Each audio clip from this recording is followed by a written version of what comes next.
Welcome to Convergence.fm. I'm your host, Ashok Shivanand. If you do that at a 400,000 person scale, all of a sudden you've got an organization that's willing to take 2% more risks. You know, the compound value of that over the course of many years is pretty high. On the show, we explore how purpose-driven leaders align their culture, operations, and experimentation to de-risk the decisions that really matter and lead AI-enabled businesses with clarity.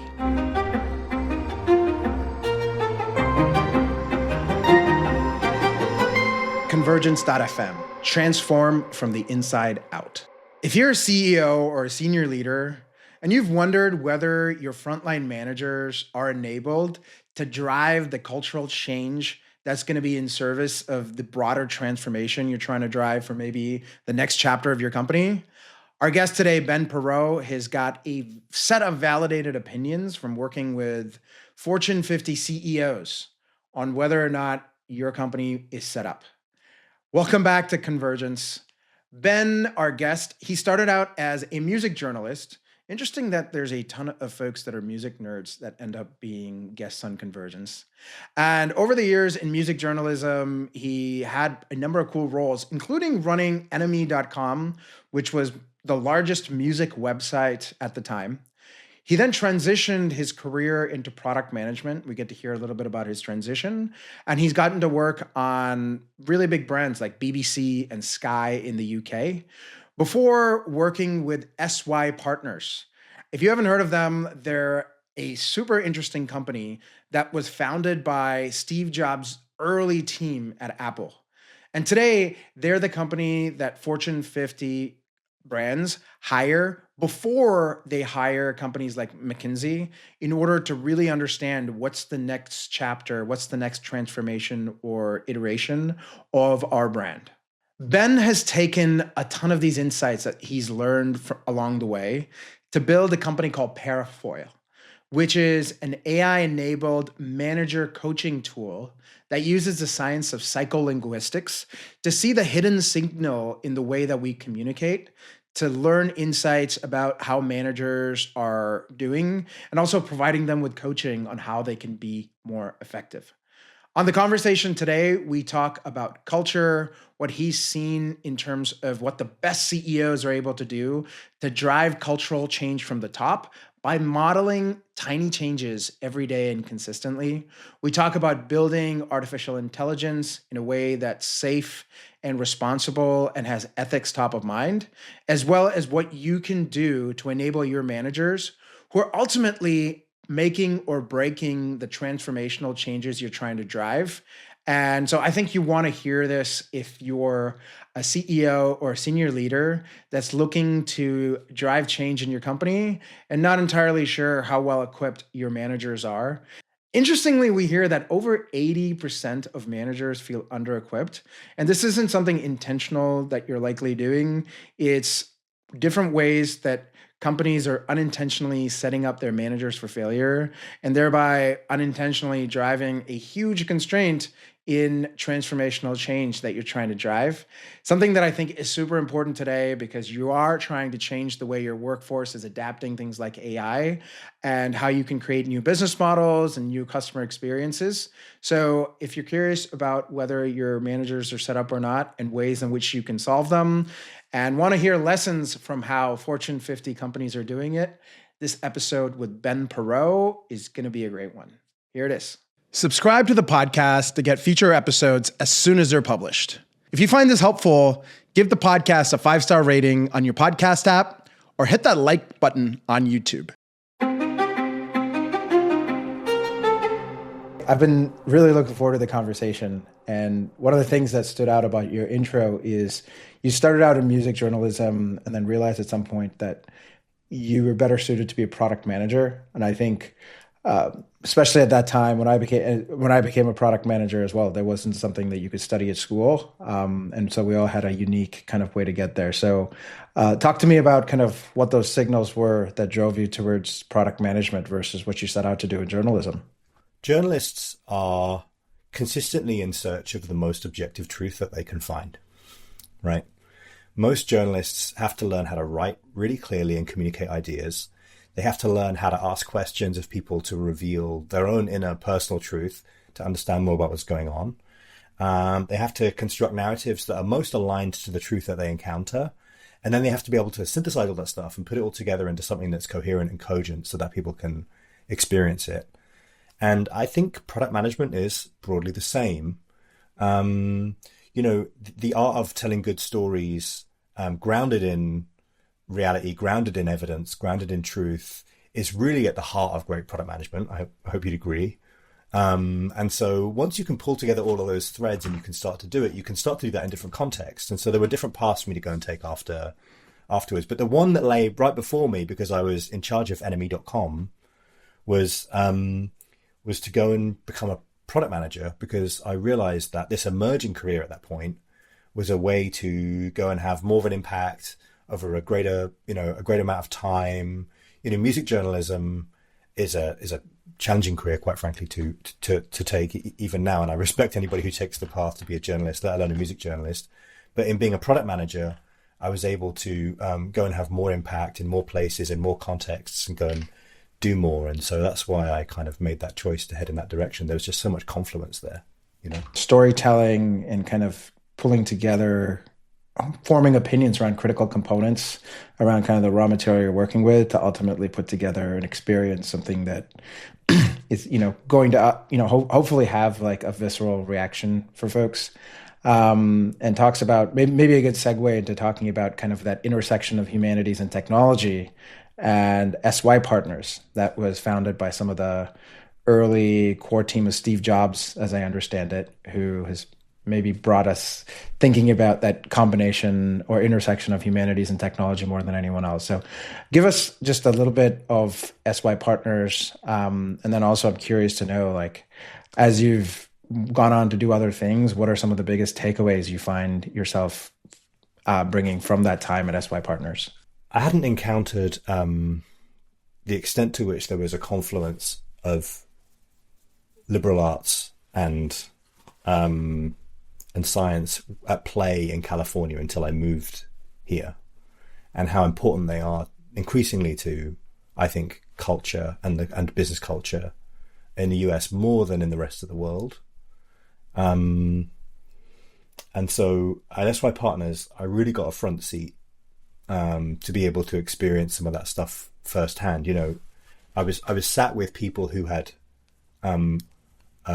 created many of the iconic and important parts of the early Apple Macintosh experience, and so they really understood how Apple as a company had brought together the strands of liberal arts and science together. And during that time, I was lucky enough to go and spend time at the Stanford D School and various other organizations where that stuff is so important. Our sibling company was IDEO, who famously have done that at products, and so we were doing that in the leadership context. SY Partners has worked since its inception in the mid 90s. Round about the next time when Steve went back to Apple, I think they created SY Partners. Round about that time, they were working to try and build this business, but I think since then they've spent many years building a pretty formidable client base, and I learned during that time a lot about how leadership works, I guess, at the top level. Most of SY Partners clients are Fortune 50. Most of them are organizations that are in search of their next act or have done a fantastic job with their first act and are thinking, what's next? And so that meant that I got to work as principal, partnering with a whole lot of different leaders in different contexts and different moments. And I think one observation that I have that is true about leaders at that level, at any level, is that every leader is in search of, how am I doing? Like the insecurities don't change, the anxieties you have don't change. You just get better at the interpersonal side of it. You get better at judgment and instinct. You get better at being able to lead and then people tend to follow. And so I was lucky enough to get to witness that firsthand while working there. Amongst these companies and the leadership teams, I'm curious if there was any trends that you noticed or SY partners had an opinion around which companies were more set up to succeed versus which ones were going to have a harder time. Is there anything that was not obvious that y'all observed? I mean, there's the obvious stuff like psych safety and all those kinds of things that happen in the organization, like making sure that everybody understands how they can work together and feel comfortable. But I think the less obvious stuff is that everyone assumes that when you're doing organizational strategy and you're dealing with like a 5, sometimes 10-year time horizon, that all of the stuff you're working on is really long time horizon, really big problem stuff. And of course, we were working with leaders on multi-billion-dollar decisions that they were making day to day for sure, but also realizing that when an organization wants to change and transform, actually the change happens most in the kind of small incremental daily rituals they're able to instill in an organization from the top. So the earlier that an organization, a leadership team can start to model those small daily transitions in the way that they work, the faster that change takes hold. And if everybody's looking up into the leadership space, I feel like you drive change harder and faster by looking at the tiny incremental things. So sometimes we were working on huge, great big transformation projects in 400,000 person organizations, but we were working in the moment on a tiny ritual that was designed to kind of shift the way that people behaved in a repeatable way so that they could start to envision the change they wanted to have and start to kind of get the oil tanker moving, if you like, in the appropriate direction. So that to me was the most surprising thing, I guess, about working in strategy consulting. And are there any kind of those little rituals or habits that you remember? Also just to contextualize for me. Yeah. There was one organization we were working with that had a lot of risk aversion inside the company, right? They were a company that was dealing with, they were in a healthcare organization, huge healthcare organization, probably one of the 2 or 3 biggest in the US, but more hospital orientated than healthcare insurance. And, when you take risks in healthcare, it can have really devastating consequences. So you have to be very careful about taking risks in that context. But they also needed to innovate. They needed to be able to move forward, try and change how they were working. And they needed to be able to find a way to inculcate everyone into feeling like they were able to take some risks in the right context. And so we actually built a sort of two elements for them. One was a decision tree so that they could start to just use something as a rubric for knowing whether this was a moment in which they could be a bit more risk-taking. So like building that decision tree with them meant that they were able to say, hey, listen, A, B, C, D, E are true. That means in this moment we can play the more risk-oriented playbook because this is not going to have devastating consequences for anybody. And then the second thing we did was more of a kind of like a cultural thing. When people joined that organization, they were asked to kind of take a step across a rope. And that rope was them stepping into a kind of new self where they were able to kind of say, listen, I've worked in healthcare for 30 years, but just because I've worked in healthcare for 30 years, that doesn't mean I'm going to be the same person that I was back there. I'm not going to do things the same way that I always did them. So when they stepped over the rope, it was symbolic, but it was also symbolic in a way that has like an emotional impact. And so people would take a step across that rope and they would say, listen, like metaphorically, of course, I'm shedding myself of my old self, which was completely averse to risks and didn't want to make any changes. And I'm now willing to look upon things fresh from first principles, thinking about things anew. And that encouraged people to do so. And we saw that when people took that ritual, that they just felt permission, I think, to be able to go and take some more risks that they weren't able to do before. So it's those small little things sometimes that can have like the biggest impact. Because if you do that at a 400,000 person scale, all of a sudden you've got an organization that's willing to take 2% more risks. The compound value of that over the course of many years is pretty high. Certainly. And I think, the implications are certainly stark for someone in the position of that CEO. If there are debts that happen on their watch, there's a variety in ways that they can be held personally liable for some of that. On the flip side, there's a longer term kind of, it compounds whichever way you're going, whether you're innovating or you're not risk taking, where you end up kind of at the forefront or stagnated. And I'm curious in those kind of cases, what are some like CEO behaviors once they're kind of convinced of, hey, here's the opportunity cost of not taking risks? What are some of those daily behaviors you think that would make a difference for folks on the front line to get that signal that, hey, this is a real thing, not just a flavor of the month from last week's town hall? Good CEOs understand the impact of their decisions. Good CEOs understand, what decision they're making and the context of it. I think great CEOs understand not just the impact of the decision, but how consequential the decision is in the second and third order, and also whether or not they are making what has commonly been referred to as a one-door or a two-door decision, right? Mm-hmm. The one door being one that you can't come back from, and the two door being saying, hey, we can undo this decision without much implication to it. Totally. And I think the best CEOs are able to hold all of that, along with the emotional context that they're holding. As in like self-awareness, who am I? Why am I making this choice? What are my biases? Why might this be a one-door decision for me, but it might be a two-door decision for somebody else? Why might the consequences of this be different for my tenure versus somebody else's? And so my belief is, being a great CEO, you make a lot less decisions than a manager every year, right?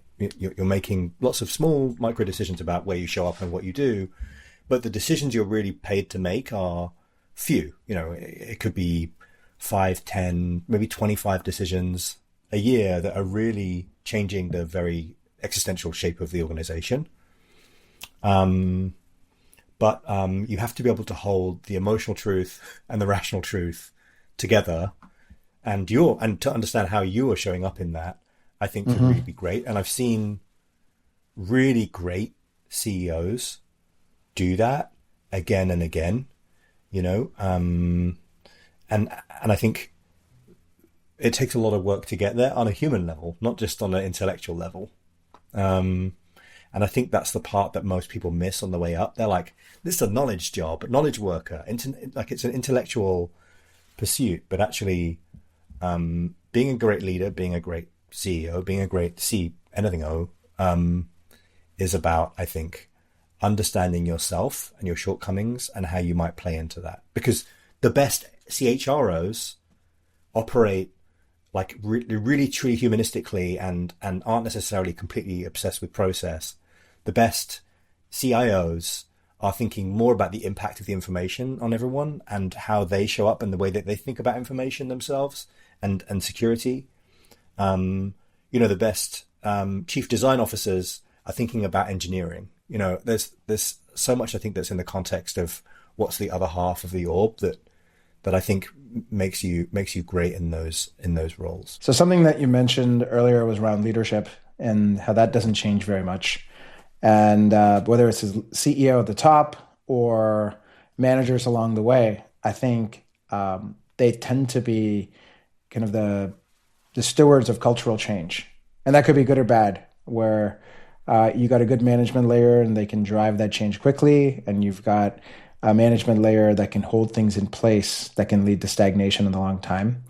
And culture is probably like a big function of that maybe you got to work on at SY Partners as well. So maybe I know that was a little bit of a mouthful, but let's start by, did y'all have a definition for culture in order to kind of start to then manage it and work with it? I don't know whether this would be like the officially sanctioned definition of culture over there. Again, it's been a couple of years, but I'm happy to take your answer now too. Yeah, my best answer would be, look, it's true that culture eats strategy for breakfast, right?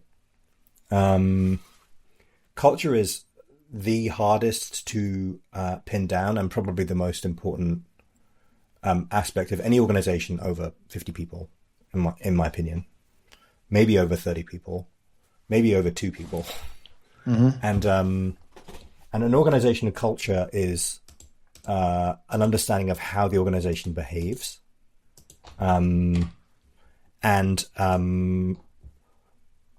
pretty much everything that an organization does is culture, and downstream effects of culture, for me, in my opinion, are product, brand, any taglines, marketing, the choices you make around policy, the choices you make around hiring, who gets promoted. Culture is governance for almost every decision that gets made in an organization, and it's really about the emotional DNA of an organization, writ large as it needs to be for that org. And the reason why I learned, in my experience of working with all these companies that it is so important is because it can have such significant impact on not just your bottom line, but just the extent to which you can attract the right people, to which you can work as fast as you need to. Without spending any time on culture, you will not win. And so for me, organizational culture is crucial. As soon as you reach the phase where you're no longer worried about your own existential existence and you've got product market fit, then I think you should be starting to think about culture in some context or another. And it could be in small ways to begin with. A lot of the folks we work with nowadays have maybe been running a business for 10 to 15 years. They haven't necessarily been exposed to a lot of the content that's come out of Silicon Valley. And at the same time, what I've realized working in the Midwest is this isn't new. I think Silicon Valley's just kind of put this cultural stuff on stage a little bit more. A lot of the long-lasting companies have been following the disciplines, the rituals, the intentionality for a long time. And these are folks that are now a little bit more familiar thinking about how to enable their workforce, how to build something that's beyond themselves, that's going to live on beyond themselves, and looking to get started on this path and can seem overwhelming. And so what are some of those kind of first few things that you can do to kind of start to build some momentum that have disproportionate traction? Most people have subconsciously or consciously made decisions that affect culture in their work, whether you've been building your company for 2 years or whether you've got a multi-generational company that's been handed down through many, many families. And I think it's just a case of being conscious of the choices that you're making so that you understand. Like, one choice that we've made in the early days was we chose to be a remote first company just for the first couple of years of our existence because we believed that was important for us.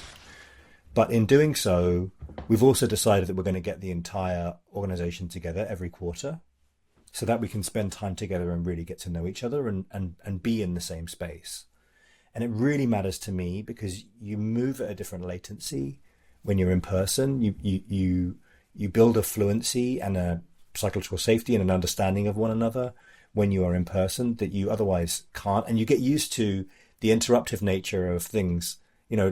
Creativity is so much easier when you're able to kind of have fluent conversations with one another. And so we are remote now. We may not be remote in the future, but we've made the choice to bring everyone together quarterly to make sure that we spend a bit of time together, being intentional about that. And so that's a really conscious choice that we made as a team. I think there are all sorts of other choices that you can make when you've got a mature company that can really shift the kind of organizational performance that you have, And so I think it's really just about finding a way to get together with your leadership team and be conscious about the things that are possible and also not being limited by the things that you've done in the past, so that you can say, hey, listen, we can do stuff differently tomorrow. That's okay. And you can do stuff really differently if you want to. Do you know what I mean? Like offices, no offices, video, no video. You can choose to focus on quarterly KPIs, or you can say, listen, we're going to do everything weekly, or we're going to focus on every couple of years, depending upon your governance structure. There's a lot of decisions you can make that can really be very different when it comes to how you think about org culture. And so I encourage every leader just to kind of make those choices conscious rather than subconscious. And communicating that to reinforce it is a big part of it. And I think we touched on management earlier. I think managers can be really key in terms of clarifying the culture and also kind of iterating on it. And I'm curious, what kind of differences you see in organizations that have really effective management models versus ones where management might kind of slow them down.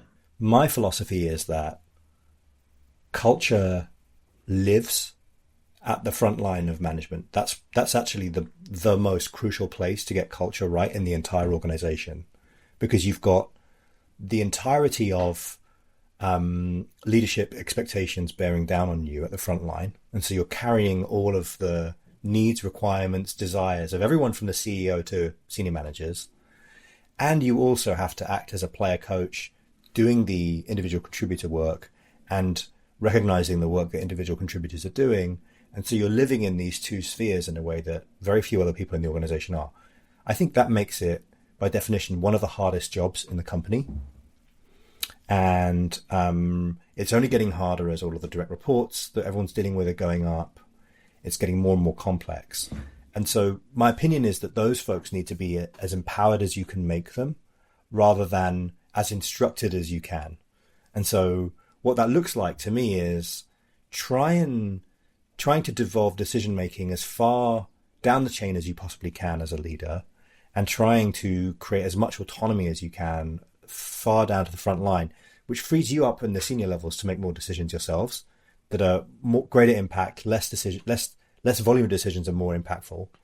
But it also means that at the front line, folks can go and do the things they want to in service of the culture. And I think the most successful companies recognize how to dial that in, like to what extent they need to have freedom and autonomy versus like clarity, to what extent they need to have lots of responsibility versus just enough responsibility to be able to get the job done. What extent they allow people to speak externally about what they're doing versus being focused internally. There's a number of choices you can make, but for me, I always liked, my personal leadership style is to try and devolve as much of that stuff as possible so that you can try and empower folks to do as much as you can. But I think when you combine that with the changing landscape of what management means in this day and age, in this kind of era of, some companies suggesting that managers should have 20 direct reports, it's creating a potentially toxic combination for people that could make becoming a manager very, very hard and honestly unattractive. And it's also sometimes the only path to advancement at the same time at a lot of companies, right? Right. Like companies, why do most people get promoted into a manager job? Yeah. It's because company has decided they love you and want to retain you, and you want to make more money. But none of those are really the reason to choose what I believe is almost a completely different career path from the one you were on as an IC, which is into leadership. If you want to be a leader, it's a completely different vocation from being an individual contributor. I saw a tweet last week. What do we call it now? An X. I saw a post last week from somebody, and they said, a manager should be able to do 100% of my job. Agree, disagree. And I was like, are we still asking that question? Like if you can only respect somebody who can only do 100% of your job, then what, they're just incrementally doing more than you are? That doesn't make any sense. Like, that person has to be really great at leadership. And if you don't appreciate what those skills are, then that's the reason why you should be led. Leadership is just such a different career path. And most people who are academically gifted get all the way to end of IC career path. And then somebody says, hey, do you want to try leadership? And they're like, yeah, sure.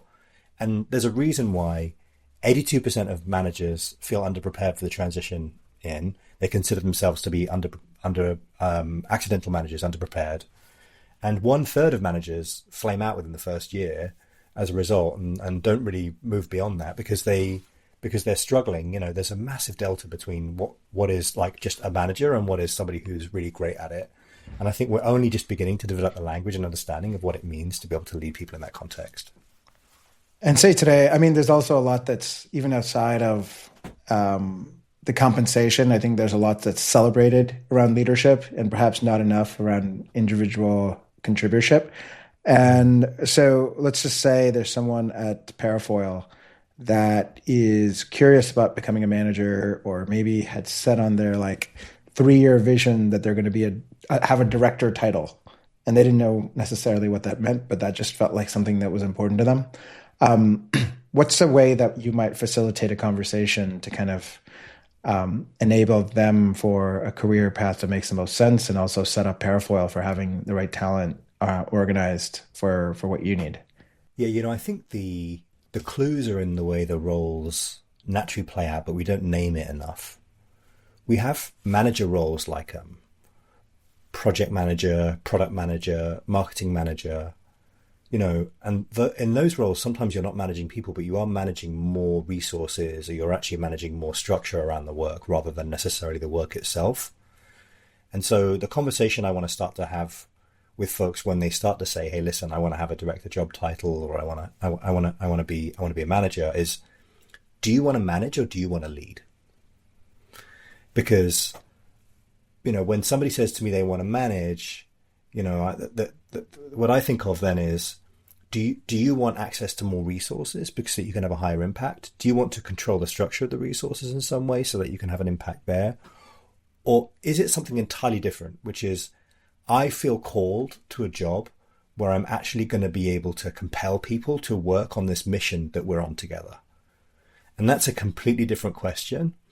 And so I think the conversation to have with folks in that moment for me is just trying to bifurcate and understand the difference between those two things. And it takes a minute, right? Because society continues to conflate management and leadership. It continues to conflate those things in a way that I think isn't helpful. And some people really are born to be great at management and never to lead people. And there are jobs for those people. And some people are born to be great at individual contributors. And we're starting to build better and better career pathways for those people, principal track, staff engineer, those kinds of tracks. But some people really want to and should lead people. And if they want to take that path, then it's different. And I think it's about understanding what that means, and what they'll encounter along the way as a result of choosing it.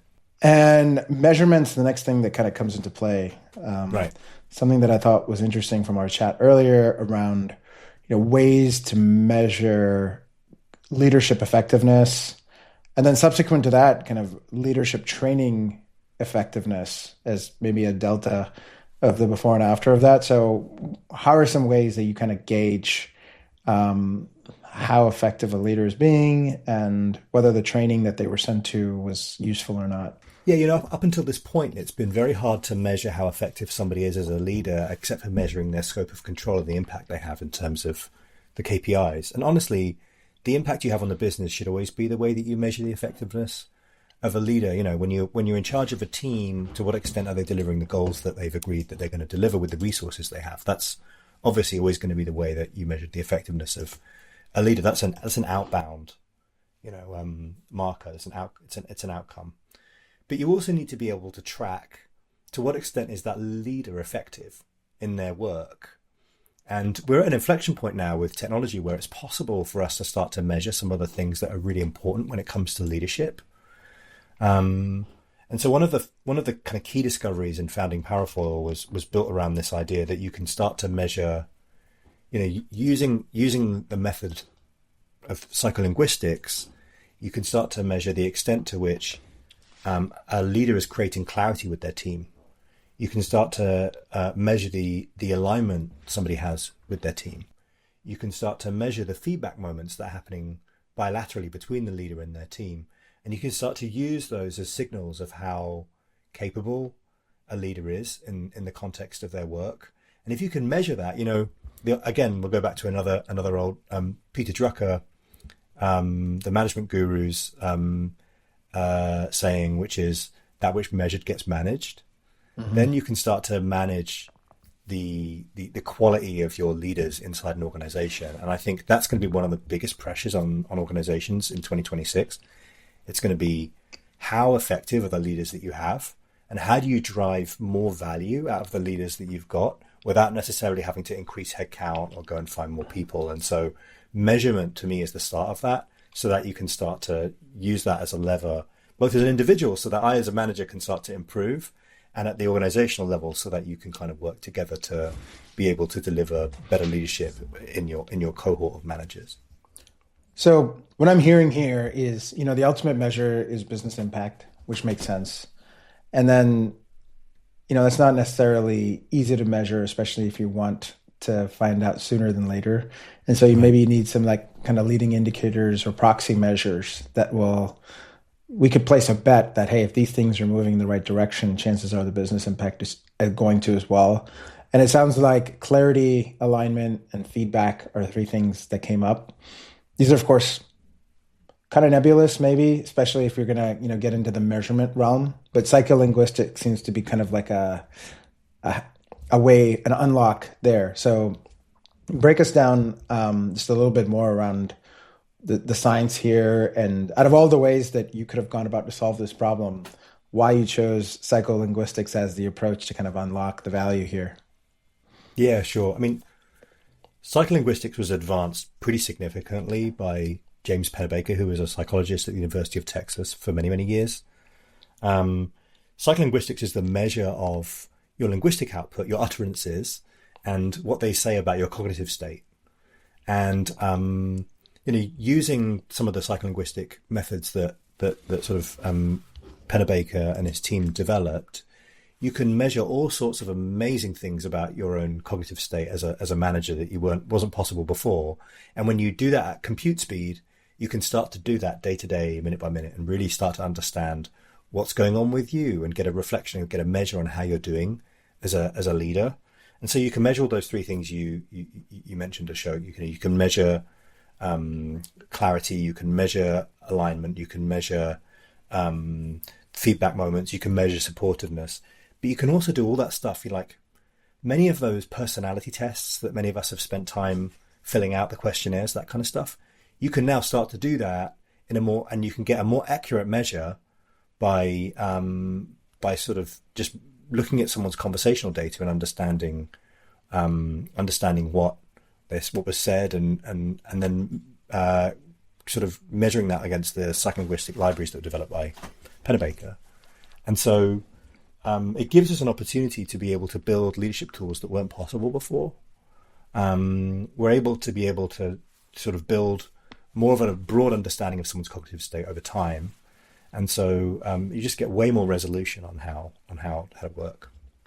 And so maybe for a layperson here, help us understand a little bit more around the science, because I think there's certain key tells, even in the way I'm speaking today, that you can probably tell about my state today, and then there's some decisions we can make. So is there like an example that people at the table at Thanksgiving might understand that we can then build into in the kind of leadership and technology context? Yeah, psycholinguistics mostly measures what we consider to be garbage words in a conversation. So all of the content words in a conversation, what is the conversation about? What are the subjects of the conversation? Who are we talking about? That kind of stuff is less important in this context. And when we're measuring what we consider to be garbage words, prepositions, pronouns, those kinds of words, in a conversation, we can start to understand a lot more about what's going on. And a good example of that is language pattern matching. So for example, if you're in a big meeting and there's three people in that meeting and the three people are talking, and let's say one person says, I a lot and is talking about themselves. One person says you a lot and is talking and is saying you. And one person is saying we a lot and is talking about we. Then you're going to get three different readings from what's going on with those three different sets of people in that meeting. So consistently, the person who says I a lot tends to be somebody who's thinking more individualistic about themselves as the entity in that context, and is thinking more about their impact as an individual, thinking less about the collective. The person who says we is thinking more about the collective, obviously. The person who says you a lot, actually, depending upon the frequency of the use, tends to be the person who's most agitated in the meeting because they tend to be trying to push back what's going on in that meeting. They tend to be the person who's saying, hey, you. And they're also the person who's sort of separating themselves from the group. And so that tends to be the behavior that you observe in a group like that. So if you think about that, but you look at all of the little linguistic utterances that we drop in a conversation, you can start to measure that at compute speed. You can do it with a lot more complexity and nuance. And so if you imagine a machine that can start to do that for you, you can start to understand a lot more about group dynamics than you would otherwise be able to just by measuring the language.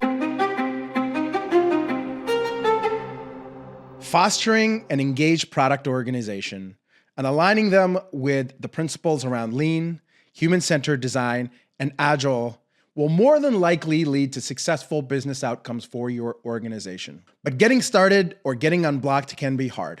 This podcast is brought to you by the player coaches over at Integral. They help ambitious companies like you build amazing product teams and ship products in artificial intelligence, cloud, web, and mobile.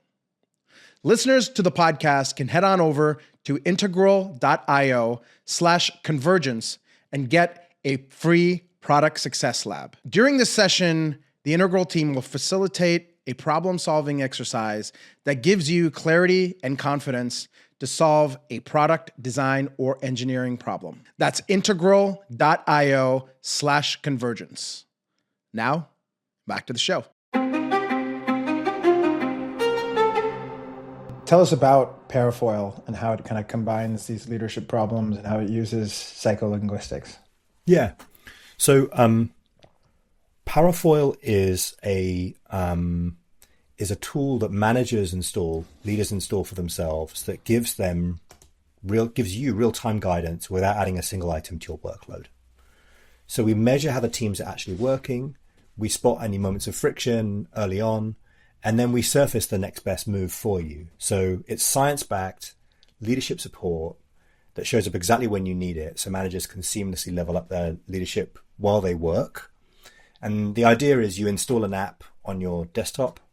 With that app installed on your desktop, you instruct it which conversations you want it to analyze. And then Parafoil springs into action only at the moments when you've instructed it to. It's very trust built, and we can talk more about that in a minute.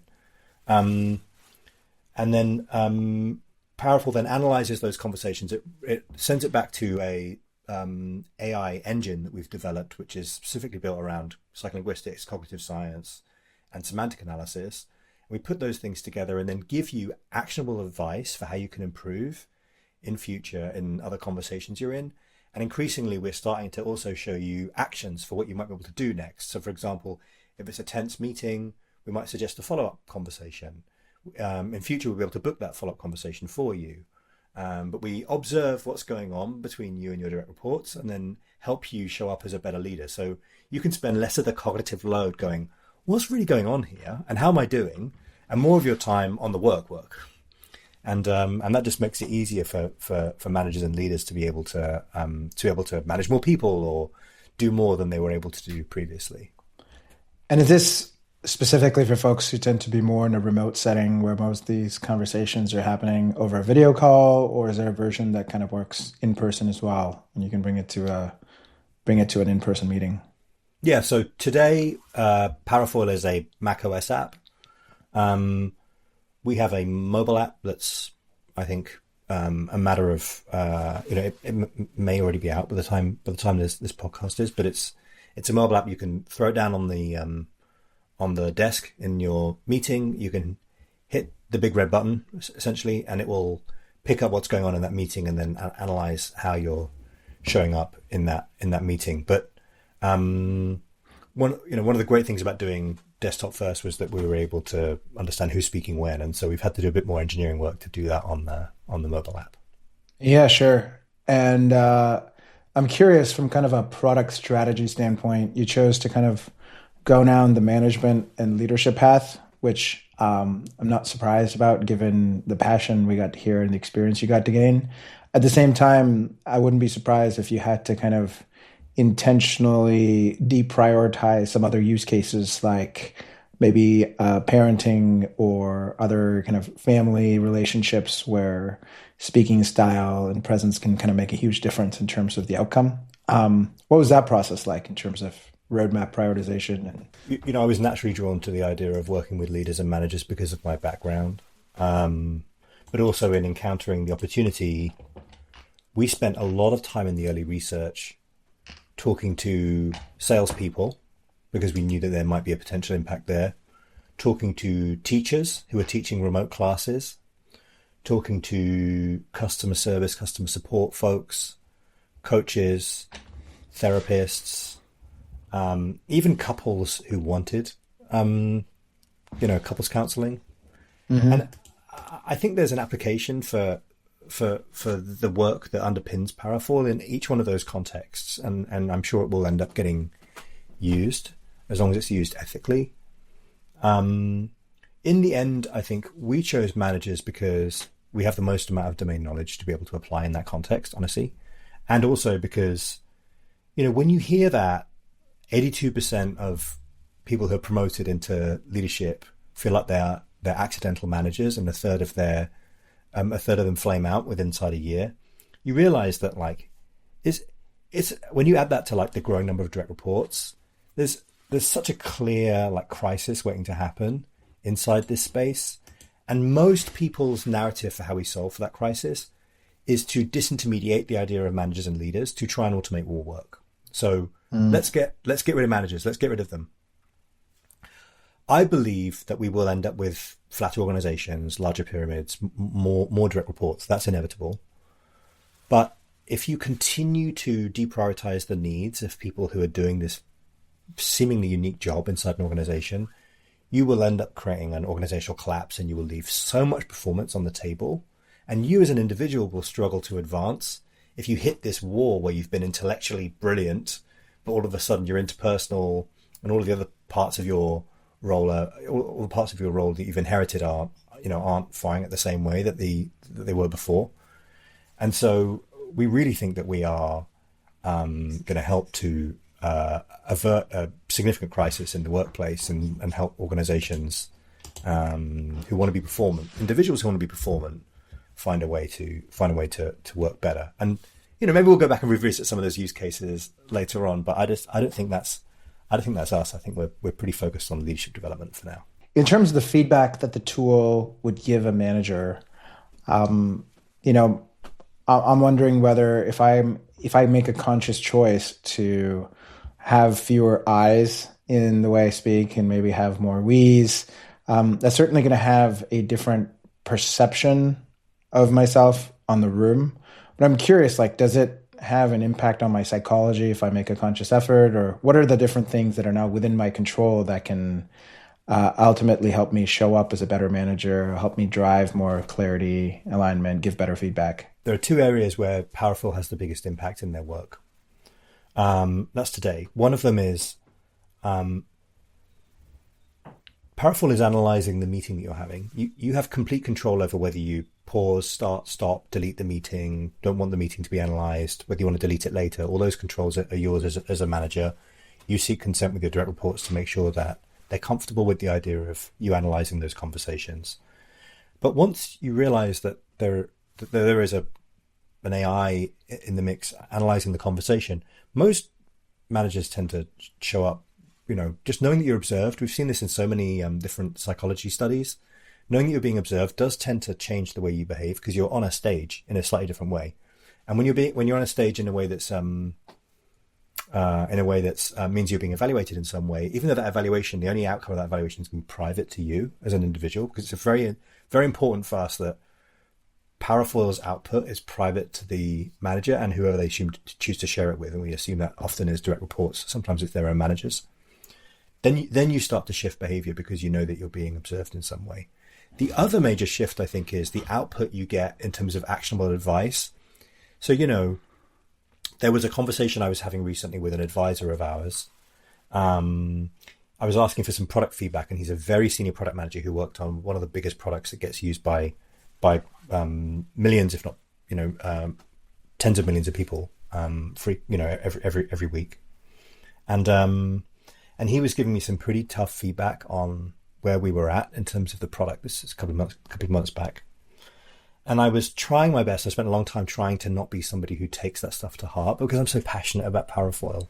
I think I may have been coming off a little bit defensively, but I spent a long time trying to not be that person. And so at the end of the meeting, we hung up and everything seemed to be fine. And then I looked back at my Parafoil report and, immediately, of course, it spotted a moment when I was receiving some feedback and I sounded defensive. And it said to me, in this moment, when you're thinking about feedback, try to identify the moments where you could make improvements to the product rather than necessarily sounding defensive. And I was like, I didn't think about whether or not I was being defensive because I thought I've conquered that. But because an objective third party had observed that maybe I was being a bit defensive, I immediately screen grabbed that and sent it to Ravi. And he wrote back, because he's such a nice person, was like, no, you weren't being defensive at all. You were perfectly great, but I appreciate you thinking about that. And what actually happened there was, maybe I was being defensive and he was just being polite. It doesn't really matter. The point is, he could see that I'm interested in my own self-growth because I sent him, something that was an observation. I was able to build a relationship with him in that moment. And he wrote back of this really warm reply. I think our relationship is probably 1 or 2% better as a result of that. And so that was a moment where in that whole loop, we increased the quality of our relationship because I was offered some reflection that I wouldn't be able to see for myself. And therefore I now have a warmer advisor relationship with this person who has been good to me, and a more self-aware one, honestly. And so Parafoil just gives you the opportunity to be able to have this mirror. We call it leadership intelligence because it is like having a mirror shone up to your leadership so you can understand what you're doing, how you're working, and be able to kind of make the behavior shifts you need to in order to be able to be perceived as the leader you want to. It's more than just communication. It's really like how you lead as an individual and how that's perceived by the people. And you mentioned trust a few times, and I've already picked up it's up to the manager whether they decide to share that with their manager and seek additional coaching or not. This isn't something that, is an HR tool to manage, like to measure manager effectiveness. It sounds like it's also a local tool. So most of this data is maybe going to sit on device. So talk to me maybe even how you came about prioritizing trust to be so high, as I'm seeing it in different places, and then what some of the other places are in the product that that's showing up. I mean, I have to believe that, there are organizations that operate, as we talked about organizational culture, there are organizations that will show up wanting to do different things with how they lead, how they help managers improve. We spoke to a number of HR leaders and managers in the design of this product, over 50 of each. And for the most part, we learned and realized that, you have to build privacy and trust to be able to build a viable product in this space. We ethically didn't want to build the kind of product which was creating a new kind of oversight for people. People don't need more overlords; they need more partnership support, more opportunity to grow. To use like a Strava or an Aura ring, which is kind of how we think about Parafoil for your own performance. You really need to be able to have control and access over the data yourself. So at the moment, Parafoil works. It's cloud based, but HR teams don't get to see anything apart from empirically across the whole organization when there's 10 people or more in the org, how people are doing from a leadership style perspective, like what leadership styles are showing up inside the organization, what traits are showing up inside the organization, and increasingly the extent to which there's good engagement, so they can start to spot en masse early signs of burnout and the kinds of things that might be concerning to them in terms of the workforce. What they can't do is drill down into any individual or any team and say, hey, listen, how's it going with these people? And that's by design, because each individual has their own dashboard, which is private to them. They can share that with their direct reports and their manager, as you identified. And that gives them this, I want to say like safe, clear space to be able to go and ask the questions that when I was 24 and I started managing people, I wouldn't have been comfortable asking those kinds of questions of my peers or or the people who are more senior than me in the organization, because I would have felt too vulnerable asking those kinds of questions. Mm-hmm. How am I doing? You don't want, nobody wants to go and ask even their own manager, but certainly other stakeholders in the mix, how am I doing every day? How am I perceived? What's going on? But I still, this far into my career, and I've been managing people now for 21 years. How did that email come across? And I go back and I read the email again, and I'm like, what did I do? Or when I had that meeting, how did I come off? Those are questions I still consistently ask myself this far into my career, and so there's certainly questions I should have asked of myself more 21 years ago. And so we're just creating a space that's completely private, for you to go in and choose what you share with other people. And if you want to use that as support for your performance review, you want to use that as a way to just go and grow, we're fully SOC 2 compliant. So all of the privacy and security measures that need to be there are there, but we're not building something that's another, club for companies to go and hit their managers around the head with. In fact, in some ways, it's more like a benefit or a learning and development tool for the individuals. I think the AI realm, this paradigm shift and the amount of adoption that's growing and how much data people are putting on there, there can be a very kind of dystopian outcome. Hopefully not in the higher probability. And for someone like yourself sitting in the thick of it, like what are some things that maybe you're a little bit more concerned about? Yeah, we're not gathering any more data than a note-taking app, right? Mm-hmm. But I'm curious about the other players out there. Oh, I see. Who are maybe not putting the same kind of intentionality that you are. Yeah, I have concerns about, as soon as you start to use language like arms race, it does start to connote behaviors which I think are unhealthy. And it's hard to know where to level the responsibility of that at, but I think it is incumbent on individual teams to choose to take responsibility for those things, because you can't level it somewhere else if you've chosen to participate in AI. Without naming names, that there are organizations out there who may have a different attitude towards how you handle privacy and data. There are maybe organizations out there that may have a different attitude towards, for example, how you handle consent in terms of recording, or how you handle the way that their products get deployed, and also just model inference. Once you start to gather large volumes of data, conversational data even, which I think is a huge frontier in terms of what's possible, then there's a lot you can do with it that it can be abused. Which is why I think we've spent a long time thinking long and hard, and will continue to do so, to make sure that just because the only data we gather is the same as what a note-taking app would, doesn't mean that we aren't carrying the responsibility of that data and that content with a lot of care. So I think more AI companies need to ask themselves whether or not they have the right balances and checks in place to be able to carry that responsibility. And to the extent where they're either training their models in ways that people haven't consented to, or are putting themselves in side conversations where they haven't necessarily gathered the consent they need to. So I think it matters a lot. I think it's a super interesting time in terms of what's possible. I think, as always, as we saw in the social media era, the popular understanding of how these things works is lagging significantly behind what is actually possible.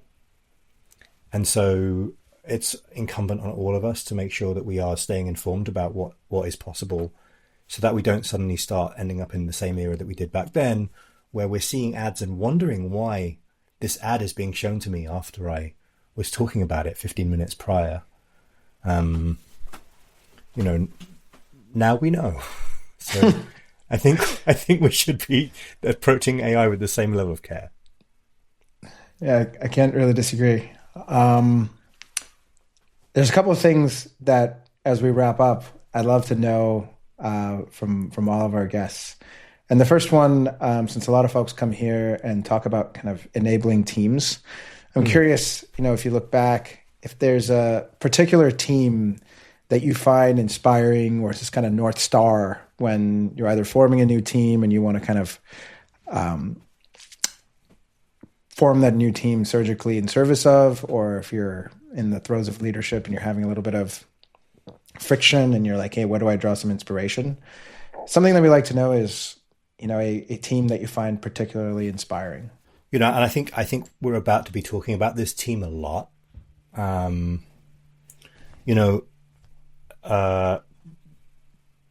I'm sure everyone is aware of the band The Beatles. Mm-hmm. A team of 4 people, really, who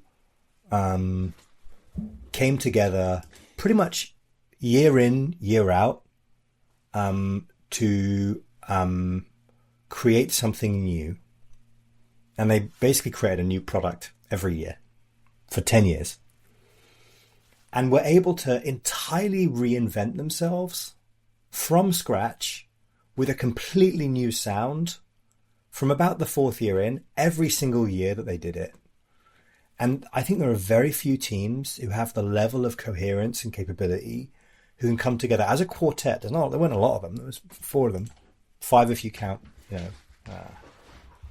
the producer. And the 4 of them just consistently good output every single time, reinventing themselves. And now we're finally getting to see with the new updated anthology, and there's the new Sam Mendes movie coming out in 2027. We're finally getting to see like more about the interplay and the interdynamics of what happened between those 4 people and how they work together as a team to achieve this. So I think that level of creativity, that level of innovation in a group of 4 people is something I just admire a lot. And as a former music journalist, it'd be hard for me as a British music journalist not to pick the Beatles. And so that is the team I would say that probably has had the most amount of impact on me when I think about teams that are able to, what was it? In fact, I should find that quote. I think it's Margaret Mead who said, never doubt that a small committed group of people can change the world. In fact, it's all that ever has. And it's interesting that you brought the Beatles up. It's a group that we did a workshop with recently, and we're doing helping them with kind of analyzing a new business model, pulling on the strengths of what they already have, but thinking about it from with a more kind of software-enabled perspective. Talked about the workshop and the work we did as kind of being the George Martin to the Beatles. And cool. Embarrassingly, I didn't know who George Martin was, and I had to kind of go look that up, and then realize that it's probably the nicest compliment we've received for our work. In terms of what an impact he had on the Beatles, and how he was able to get the best out of the raw horsepower that the 4 band members had. That's true. I mean, look, no George Martin, no Beatles beyond album like 2 or 3, perhaps not even no Beatles at all. So I think there's probably the greatest compliment you can have in the context of that. And if I think they're the best team in the world, and you're getting named as the George Martin of yeah, exactly. So that's a lot to go by. I didn't even show the right amount of embarrassment or blushing at the time, just out of ignorance, and it wasn't until later. Another one I'm curious about is you're in the throes of AI, and you see it day in and day out. And I'm curious, recently, if there was anything kind of really novel in terms of how you saw either a company or an individual using AI that changed the way maybe that you would use it, or how you'd incorporate it into the product. There's a lot of people at work right now. People applying for jobs, and I've heard a lot of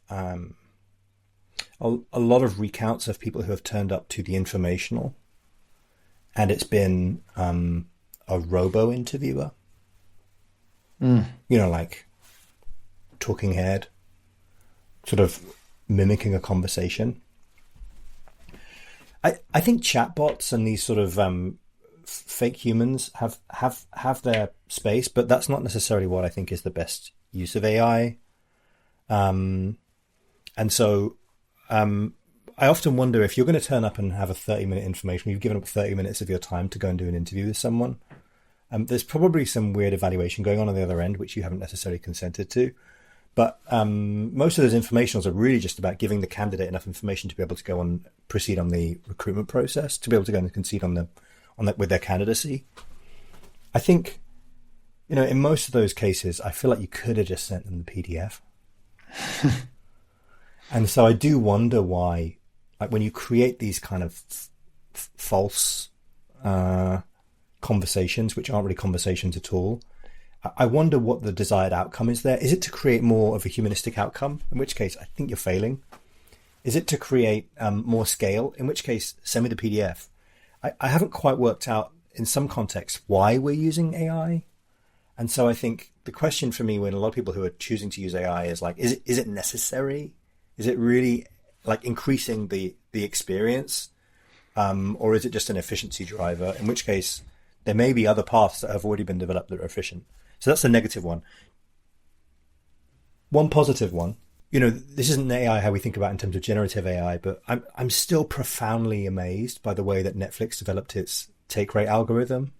Mm-hmm. And I know we've all probably heard about it a lot, but just the idea that they were able to look, with a machine learning context at all of the shows you were being displayed to you, and then thinking about the take rate in terms of the ones that you decided to click on, and then showing you different artwork that you might be more likely to click on. Like, just the way that they developed that system, to me, is, I think, just one of the coolest uses of AI. And, brings up loads of ethical questions around how people get shown content, what choices you make, the small and tiny choices we make every day, and how many of them in the future, if we think about that system playing out writ large, we're going to make as a result of, potentially being, I don't think Netflix were manipulating us in that moment, but you can see how it lights the path towards that possible future. But I think that use of AI in that context was just amazing to me. So I kind of loved it. One of the reasons I try and remember that example around the Netflix algorithm is, I think, to some extent, they may have been beneficiaries of being outsiders, where, genre was something that, folks at maybe Blockbuster, whoever at the time, would take so seriously and people would debate about and everything else. Yeah. And if you take a different kind of viewer perspective of genre and archetype, and then add that, hey, it's not a limited number of these. The limitation is in terms of like how many aisles you can have at Blockbuster, not in terms of the concept. And with software, you can have unlimited number of both genres and archetypes of viewers. Then it's a matter of sort of looking at deeper or different lenses at doing the matching versus what we had as like old wisdom. And so being an outsider, I think, is one of the beneficials that they had there, is they were able to look at this thing in a way that I would put $20 to say most folks in the industry would have just been trained since they were kids about the different types of genres, and they would have passed and failed exams in whatever school based on being able to memorize what kind of genres and everything else. And Netflix just deleted all of that and said, no, the archetype determines the genre. It's so insightful, isn't it? Like, you're right. Like, some of the best teams have to come from outside the establishment to be able to achieve these things, right? And it's the old beginner's mind thing that you learn, and part of what we learned building the Center for Meditation and Mindfulness too. If you can take a beginner's mind to problems consistently again and again, then you're more likely to reach novel outcomes, and you're only as good as your creativity when it comes to being able to think of new, different ways of solving problems. And so somebody had a really creative moment there at Netflix, maybe a bunch of people together, when they were coming up with that. And it makes me think about all the ways in which you, when you're building a team or are trying to improve your product, are able to take a step out of the things you consider to be normal, the things you consider to be accepted, the things you consider to be, doctrine, if you like, and to go and make some choices that are unorthodox, because those are the ones that give you the escape velocity that you need to. And that was really an important one for them. So that's a really important insight. Yeah, I appreciate that. I'm curious if there was a product you got to unbox recently, or maybe a service that you got to experience that really just blew your socks off, delighted you. These aren't just people who get it done. They're people who really get it. Yeah. A buddy of mine bought the Remarkable Paper Pro recently. Is that the small one? Yeah, it's the small one, right? Mm-hmm. So there's the Remarkable, and then there's the Remarkable, I think it's like the Remarkable Pro or the Remarkable 2, which is sort of the pro grade one, which is like big tablet sized. And then there's the Remarkable Paper Pro, which is this like tiny thin little slither. It's like almost weirdly too small. But when you use it, it's actually really good.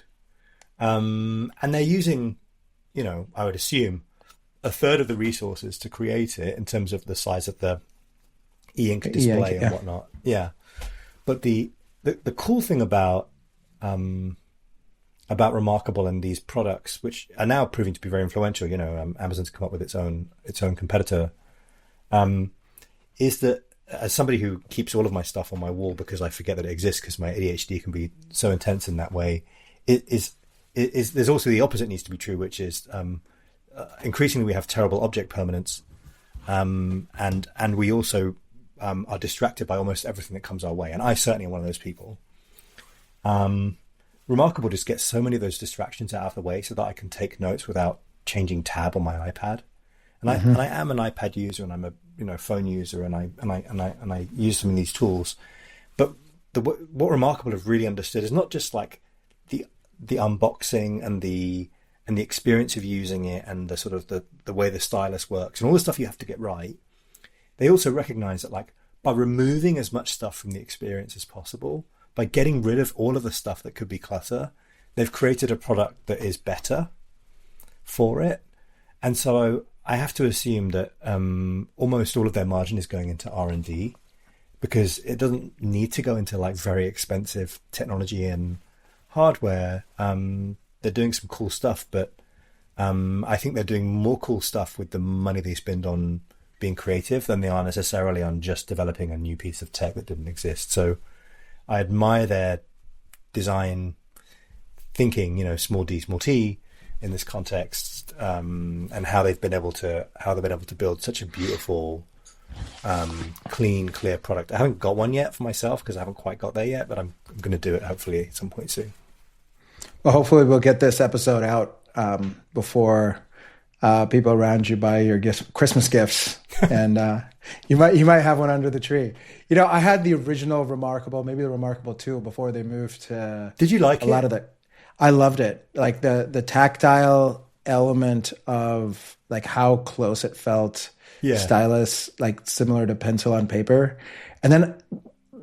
Contrary to what you said, they started to load up a lot of features. There was cloud integration. You could tell some venture capitalists forced them to create like a subscription pro package kind of thing and everything else. And it lost its responsiveness. And then such a shame. I haven't used mine in a long time, but you are the second or third person to bring up the small version. So I might go back and try it, because there wasn't another one that I was able to adopt. I tried using the Amazon Kindle Scribe, which doesn't allow you to highlight things on a book that they give you, which that kind of defeats the object of having those in the same device, no? Yeah, I imagine there's some kind of like royalties or copyright kind of thing that needed to get solved. I'm giving them benefit of the doubt. I don't know. It did seem like a big oversight. But as we wrap up, what's the best way for folks to get a hold of you and the Parafoil team? I'm sure there's a lot of folks who are interested in what we talked about. You can visit parafoil.co, and that's Parafoil, parafoil.co.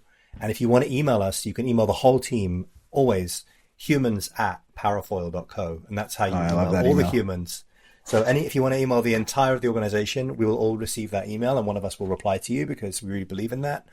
We've also just incidentally, we have a moratorium on no reply emails at Parafoil. So any email you ever get from us, we receive the reply to. So if you want to write back to us, then you can write back to us, because why would we not want that? Oh, you have no idea. Like that's amazing. The number of ways that we're trying to find like secondary phone books of how to get a hold of a human somewhere. And you just make it front and center. I love it. And I hope that doesn't ever have to change for you. Yeah, I hope so too. Thanks, Ashok. Well, thanks so much, Ben. This was a pleasure. It was great to be here. I really appreciate you having me. Thank you.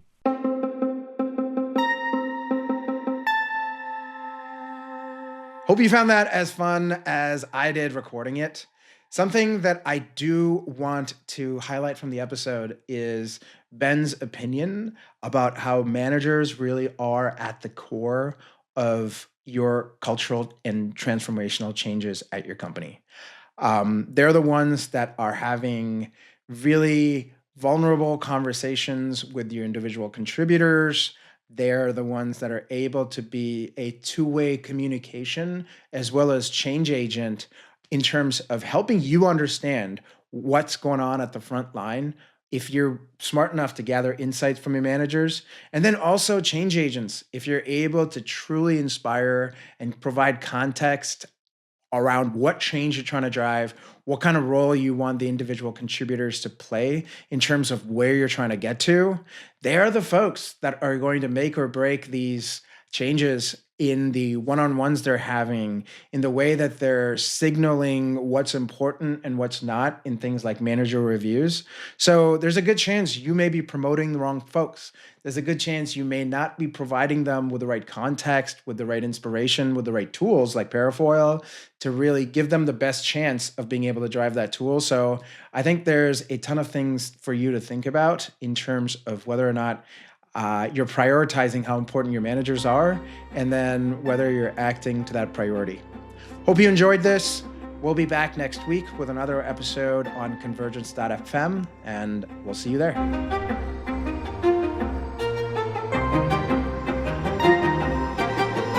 Thank you for joining me on the Convergence Podcast today. Subscribe to the Convergence Podcast on Apple Podcast, Spotify, YouTube, or wherever you get your content. If you're listening and found this helpful, please give us a 5-star review. And if you're watching on YouTube, hit that like button and tell me what you think about what you heard today.